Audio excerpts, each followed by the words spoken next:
With the end of August, the summer movie season has officially come to a close, but not without first leaving behind some of the year's best features. Hello ladies and gentlemen and movie lovers of all kind, and welcome back to the channel. As always, I am your host Brett Murphy, and for today's video, I am going to be counting down my top 10 favorite summer 2023 movies. Firstly, I want to set the parameters for this list today, because there are sometimes little discrepancies as to when the summer movie season or summer blockbuster season actually begins and when it actually ends. So to make things simple and easy for this video, any movie that released between May 1st and August 31st of this year was considered. Of course, though, I didn't see every movie, so maybe your favorite might not be on this list at all, and the rest of the list is completely subjective anyway, as are all lists, and that is why it is oh so important for you to leave your own top 10 in the comments below. Before I hop into the actual top 10 itself, I just wanted to let you all know that I have an entire playlist dedicated to all of my top 10 videos. There are plenty on there for you to enjoy, so if top 10s are your thing, then be sure to check that out, and I guarantee you'll find something you like. And so without further ado, let's hop right into things. And as per usual, if you've been following my channel for any period of time, a top 10 is never truly a top 10 unless it's actually like a top 15 or something, and I have a few honorable mentions as per usual. And those honorable mentions are You There, God? It's Me, Margaret, The Covenant, and No Hard Feelings. And now, number 10. Extraction 2. If you've seen this movie, then I have no need to explain myself whatsoever. This is just a straight up good old-fashioned action extravaganza. There is very little downtime, the story is fairly basic, but this was just the bit of mindless, explosive fun that I needed. Just a real good palate cleanser. It is the closest I think we'll ever get to a Call of Duty movie. It is just insane, some of the stuff they were able to pull off in this one. Yes, there are hidden cuts all over the place, but there is like a 21-minute oneer in this movie. It's absolutely bonkers in all the right ways. It is a Netflix original movie, which means that it is super easy to access. So if you have not seen Extraction 2, do yourself the favor and watch it. And if you haven't seen Extraction 1, well, probably best to watch that one first, then Extraction 2, but I truthfully don't feel that you'll be disappointed by either. Number 9. Talk to Me. I feel like I've already said this a few times this year, but this one may be the true big sleeper hit of the year. It came out of absolutely nowhere. Directed by Danny and Michael Filippo. If I'm saying that right, I'm probably absolutely not, but probably better known by their YouTube channel name anyway, Raka Raka. This is their big screen directorial debut. It had such overwhelmingly positive early screenings that A24 picked it up and distributed it worldwide, and as of the recording of this video, just like a day or two ago, it surpassed Hereditary and is now A24's highest grossing horror movie ever. And for damn good reason. Word of mouth really carried this movie to the forefront. Between the absolutely stellar performance of lead Sophie Wilde, or the originality of the plot, the insane creep factor, some extremely disturbing violence, or well-executed jump scares, this one is the real deal. Easily one of the best horror movies of the year, and one that I cannot recommend enough. Number 8. Barbie. I think what I liked most about Barbie is how much it surprised me. I mean, there was so much hype going into this movie, and it's still beating box office records now, but the trailers just never really did anything for me. So I went into this movie just having no expectations at all. Like, genuinely did not know what I was in for, and I was so pleasantly surprised because I laughed, I was teary-eyed, and there are some really genuinely heartfelt messages in here. I think really at its core, it is a movie about mothers and daughters, but I think it's so often overlooked by people who are just angry saying that's a man-hating movie, that is actually the complete opposite. Yes, there are plenty of jokes at the expense of men, most of which I found absolutely hilarious, because seriously, this movie had me laughing my ass off, but I think those people just completely missed the last like 10-15 minutes of the movie with the whole I am Knuff bit. The movie was so creative, so unique, and just so damn enjoyable between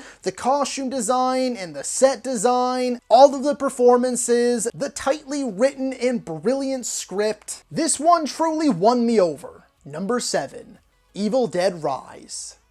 Apparently I pissed a lot of people off by saying just how much I enjoyed this movie, because I had this one pretty high on my Evil Dead ranking, and this seems to be another very divisive entry. I had so many people saying it's like the best since the original or the best since Evil Dead 2, and then I had so many people saying it was just the worst thing ever, and 2013 like eclipses it 10 times over and all this other nonsense. I don't get why every fandom has to be so aggressive, but that's besides the point. This one to me is probably the best horror movie of the year so far, because it delivered exactly what I wanted and exactly what I needed. It was fun, it was campy, it was goofy, but it was also terrifying, nightmare fuel, gore-filled chaos. It was just everything that I needed a new Evil Dead movie to be. I loved the new setting. I thought most of the cast was pretty good. Some of the supporting characters weren't that great, and you never really know what you're gonna get when you're working with like kids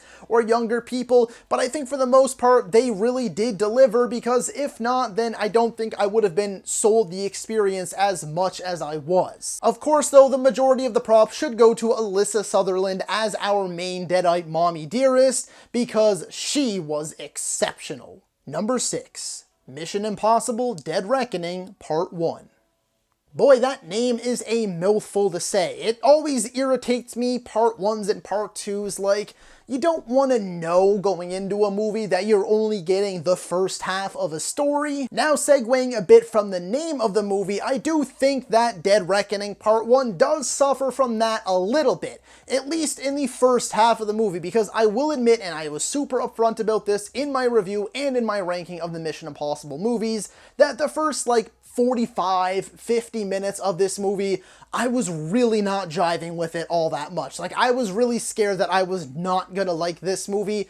Thankfully, I mean, it does have an incredibly long runtime, but thankfully, after that point, which is like another whole 2 hours, I was won over many times over, because Christopher McQuarrie, Tom Cruise, the rest of the cast, the stunt team, the cinematographer, everyone involved managed to deliver yet another exhilarating Mission Impossible thrill ride. No, it did not top Fallout in my eyes, not for me personally, nor did it top Rogue Nation or Ghost Protocol, but it's not far behind them either. Maybe after numerous rewatches, maybe after Part 2 concludes the story, I might feel a little bit differently, but nevertheless, there's no shame in being in the number 6 spot for summer 2023's movies. It's not without its issues, and it's because of those issues that it falls back a little bit, but if the movie was shaved down and had some of that stuff I didn't like trimmed out, this very easily could have been top 3. Number 5.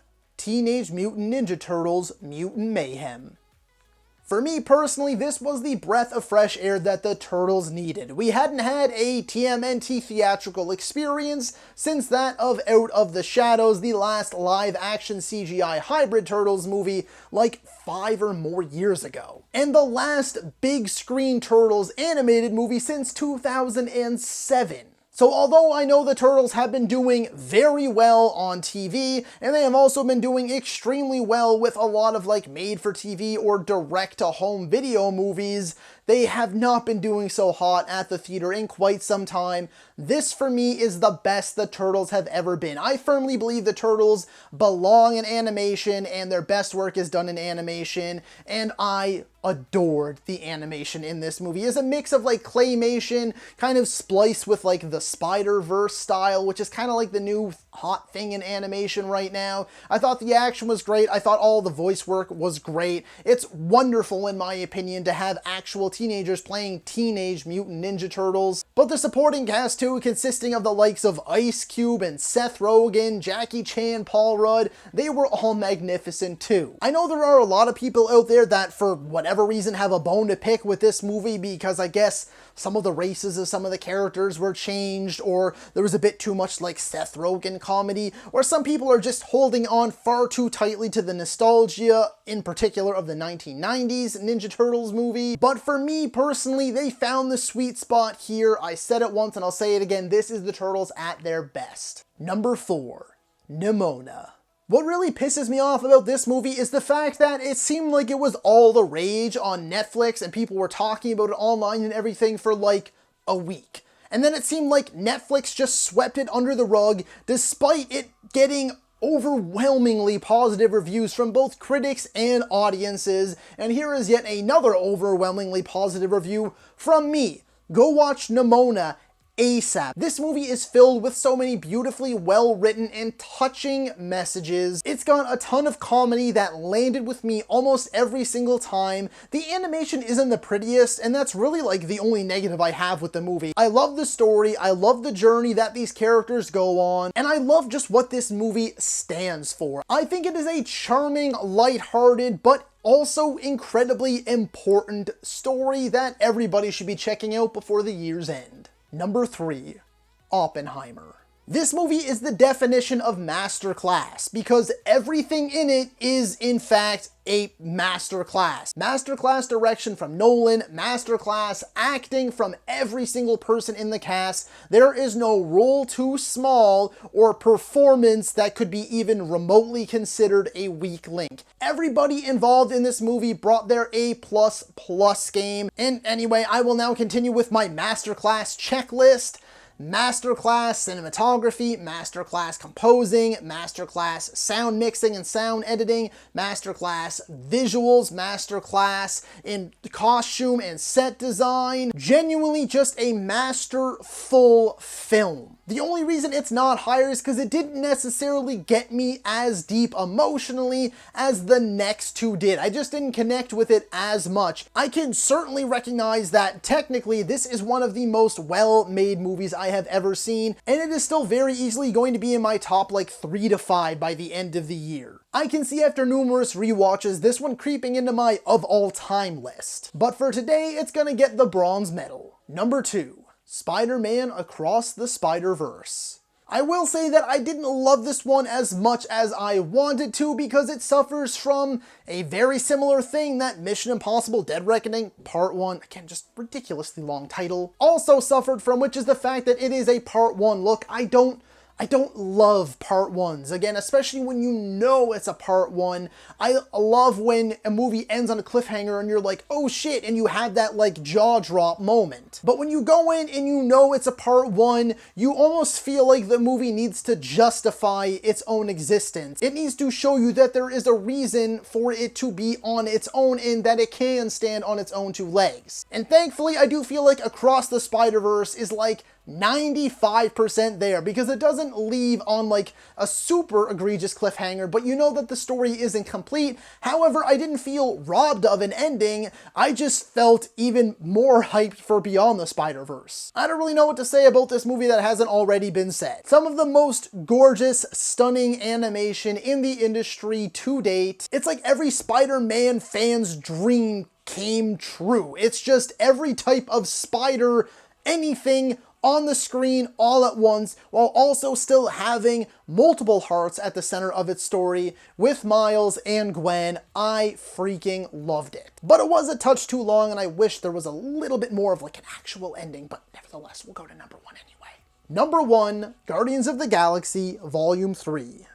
Man, oh man, I have just gone on and on about Guardians 3 at any given opportunity, and I really don't feel the need to do it again here. This is a 10 out of 10 masterpiece for me because not only did it deliver everything that I was hoping for, being a satisfying conclusion, if it is the conclusion for these characters' arcs, a satisfying conclusion to James Gunn's Guardians of the Galaxy trilogy. I wept like a baby the first time I saw this movie. It's so fun and goofy and cheesy and lighthearted one second, and then so dark and depressing and powerful the next. And you just don't always see such a perfect balance in movies, especially comic book movies. Yeah, I don't really know what else to say. This one just, it got me in here. It affected me in ways that very few movies affect me nowadays, so how could I not endlessly sing its praises? So for this video today, I'm going to be leaving you with Guardians of the Galaxy Volume 3 as my #1 pick. So that is all for today's video, folks. Be sure to let me know down in the comments if you agree or disagree with my top 10. And while you're at it, don't forget to let me know down in the comments below, what are your top 10 picks for the best or your favorite summer 2023 movies. If you're a movie lover whatsoever, then my channel is the place to be for you. Be it top 10s like this one, ranking videos, tier videos, versus videos,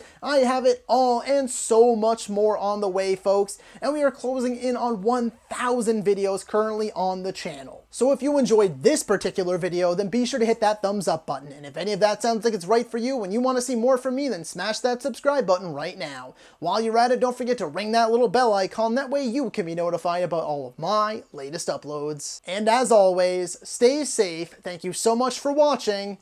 And that's a wrap. Hey you, yeah you, if you made it this far, just know I appreciate you. And while you're here, consider hitting that subscribe button.